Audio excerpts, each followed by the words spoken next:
So now AI is apparently going to run your life, build your income, replace your job, and somehow make you smarter in the process. That's the story, right? Just plug into the system, press a few buttons, and suddenly everything improves. Right.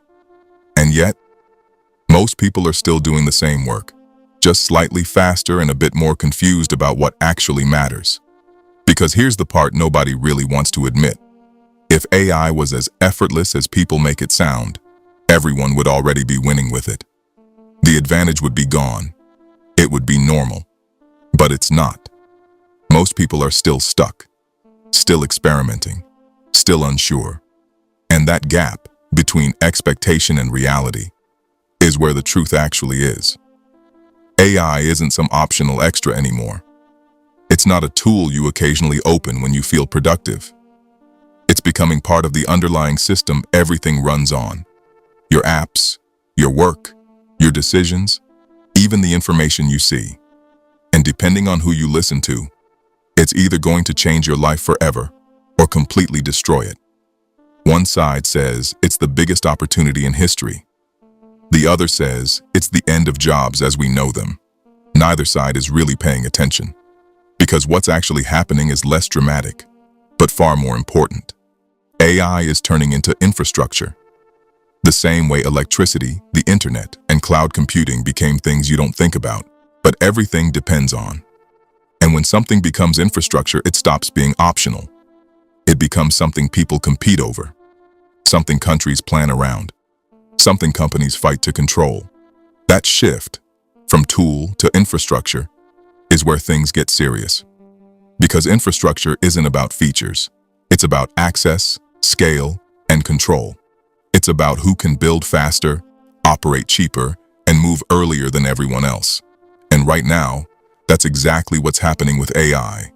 It's no longer just about better chatbots or smarter assistants. It's about who has the compute, who has the data, and increasingly, who has the energy to power it all. And that's a very different conversation from, how do I use AI to write emails faster? Now, to be fair, people aren't completely wrong. AI can give you an advantage. It can speed things up, remove repetitive low-value work, and help you process information faster than you normally would. It can act like a second layer of thinking if you know how to use it. And yes, if applied properly, it can absolutely help you make more money or create leverage in your work. But notice something important. None of that is automatic. None of it just happens because you opened a tool. You still need direction. You still need judgment. You still need to decide what matters and what doesn't. And that's exactly the part people are trying to skip. They want the output without the thinking, the result without the process. And AI doesn't fix that. It exposes it. Here's where things get interesting. The real shift isn't obvious. There's no big moment where everything suddenly changes overnight. It's not some dramatic cinematic flip where one day everything is normal and the next day nothing makes sense. It's much quieter than that. Almost boring. Someone finishes work faster than expected. Someone else produces better output than they should. Another person quietly becomes more efficient, more consistent, harder to compete with. No announcement, no big reveal. No one stands up and says, this person is now operating at a different level. It just happens. Small advantages, stacking in the background, and individually, none of it looks impressive. It's easy to ignore, easy to dismiss, but over time, it compounds. And that's where the problem starts. Because by the time it becomes obvious, the gap is already there. Now here's the uncomfortable part. Most people aren't behind because AI is too advanced or too complicated. They're behind because they're using it badly. They treat it like entertainment, jumping between tools, trying whatever's trending, watching endless tutorials without any real objective. It looks productive on the surface, but it's not.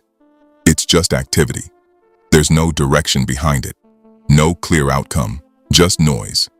And then they wonder why nothing changes, why they're not seeing results, why it feels like everyone else is moving faster. AI isn't failing them.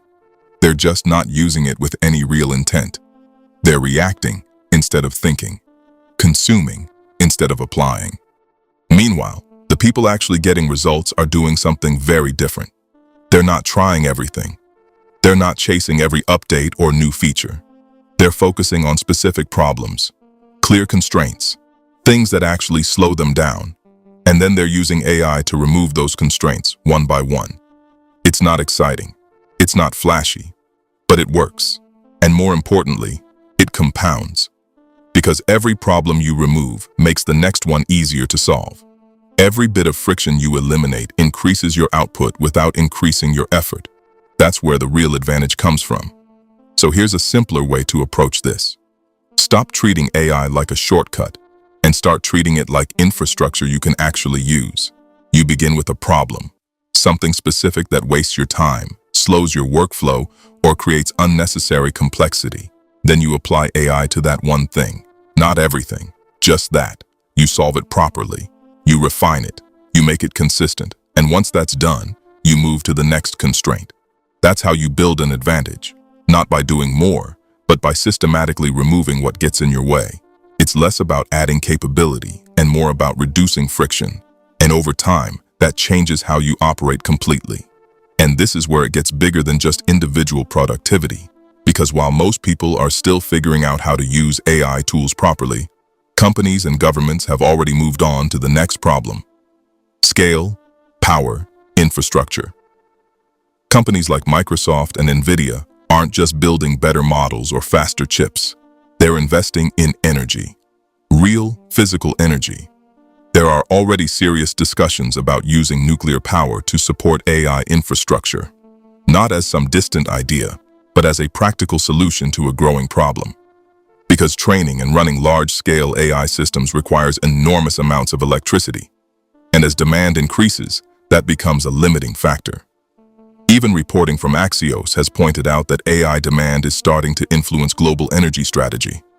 Think about that for a second. We've gone from AI can help you write emails to AI is affecting how countries plan their energy supply. That's not a software trend. That's a structural shift. It means AI is no longer just about convenience or efficiency. It's about resources, power, control. The same way oil, electricity, and the internet shaped previous generations, AI is starting to shape this one. And when something reaches that level, the stakes change. Because now it's not just individuals trying to get ahead. It's companies competing for infrastructure. It's governments thinking about long-term capacity. It's entire systems being built around who can support the demand and who can't. And once that starts happening, the gap between those who adapt early and those who wait doesn't stay the same. It grows faster than most people expect.